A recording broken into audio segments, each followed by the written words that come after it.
इनके लिए एक बार जोरदार तालियां हो जाए।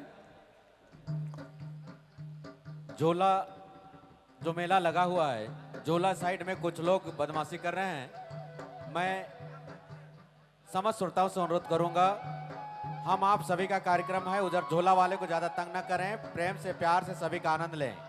हमारे वॉलंटियर्स थोड़ा झोला तरफ जा करके मेला को भी निरीक्षण कर लेंगे। पुलिस प्रशासन से भी निवेदन है, थोड़ा सा जा करके झोला की ओर निगरानी देखेंगे। धन्यवाद।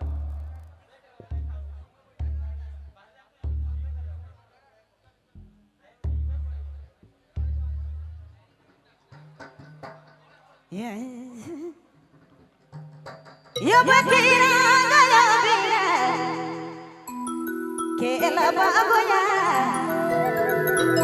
ya bakira